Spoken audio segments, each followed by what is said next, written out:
Hello friends, welcome to you in this channel. In the previous classes, we have already seen structure style number first and second. Now we have to see structure style number third in this class. प्यारे मित्रों, हम लोग दो structures देख चुके हैं, अब तीसरा देखेंगे।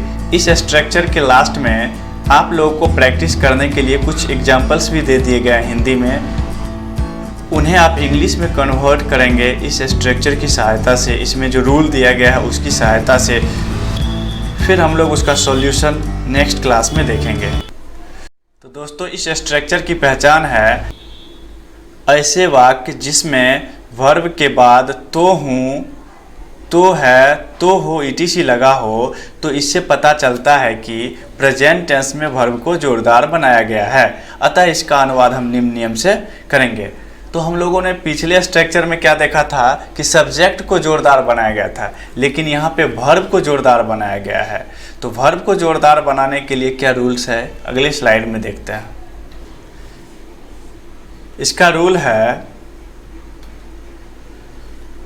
सबसे पहले सब्जेक्ट होगा, सब्जेक्ट के बाद डू या डज होगा, उसके बाद V1 होगा और लास्ट में ऑब्जेक्ट या अदर वर्ड्स होगा। ठीक है, तो यहाँ पे डू या डज दोनों में से किसी एक को लगाना है। कहाँ डू का प्रयोग होगा, कहाँ डज का प्रयोग होगा, इसे भी हम देख लेते हैं। Third person singular number, third person singular number में कौन कौन आते हैं? ही, सी, इट एंड वन नेम, अर्थात सिंगुलर नाउन। अगर सिंगुलर नाउन है, वन नेम है, ही है, सी है, इट है, तो वहाँ पे हम लोग डज का प्रयोग करेंगे और अन्य के साथ डू का प्रयोग करेंगे। जहाँ देखेंगे ही, सी, इट या वन नेम नहीं है, वहाँ पे हम लोग डू का प्रयोग करेंगे। जहाँ पे ही, सी, इट या वन नेम रहेगा, वहाँ पे डज का प्रयोग करेंगे। फर्स्ट एग्जाम्पल, हम लोग खेलते तो हैं।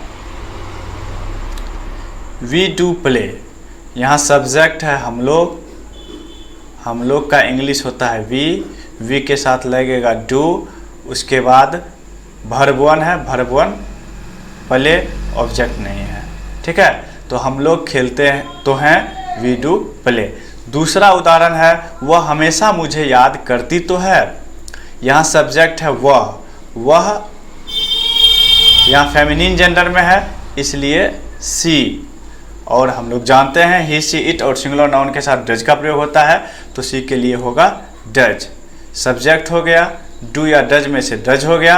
वर्ब वन हो गया यहाँ पे याद करना का होता है मिस, लेकिन यहाँ मेन वर्ब है मिस के पहले हम लोग एडवर्ब ऑलवेज का प्रयोग करेंगे, क्योंकि हमेशा दिया हुआ है, हमेशा का इंग्लिश होता है ऑलवेज। ठीक है, और मुझे ऑब्जेक्ट हो गया, मुझे का हो गया मी। तो फाइनली, वह हमेशा मुझे याद करती तो है, सी डज ऑलवेज मिस मी। तीसरा एग्जाम्पल, आप बांसुरी बजाते तो हैं। यहाँ पे सब्जेक्ट है आप, इन इंग्लिश यू के साथ डू का यूज होगा, डू। और बांसुरी बजाना ये म्यूजिकल इंस्ट्रूमेंट है, और हम जानते हैं कि म्यूजिकल इंस्ट्रूमेंट के पहले दी का प्रयोग होता है। बांसुरी बजाना है play on the flute, play on the flute. आप बांसुरी बजाते तो हैं, you do play on the flute. Fourth example, मेरी माँ खाना बनाती तो है। मेरी माँ सब्जेक्ट है, my mother third person singular number है, इसलिए यहाँ पे डज का प्रयोग होगा। और खाना बनाना कुक फूड। फाइनली, मेरी माँ खाना बनाती तो है, my mother does cook food. 5 number में है, ग्वाला दूध बेचता तो है। यहाँ सब्जेक्ट हो गया ग्वाला का इंग्लिश होता है द मिल्क मैन। चूँकि मिल्क मैन यहाँ थर्ड पर्सन सिंगुलर नंबर है, इसलिए डज का प्रयोग हुआ। और बेचना का होता है सेल, दूध का मिल्क। यहाँ पे दूध ऑब्जेक्ट है, दूध वो है, ऑब्जेक्ट है। ग्वाला दूध बेचता तो है, इसका हो गया the milk man does sell milk. हाँ, तो दोस्त, मैं आप लोगों को कुछ एग्जाम्पल दे रहा हूँ। इन्हें आप बना के देखेंगे, प्रैक्टिस करेंगे, फिर मैं इसका सॉल्यूशन करूँगा नेक्स्ट क्लासेस में। ठीक है, पहला है आप क्रिकेट खेलते तो हैं, दूसरा है लड़कियां मुस्कुराती तो है, मुस्कुराना का स्माइल होता है, ये भी मैंने डाल दिया।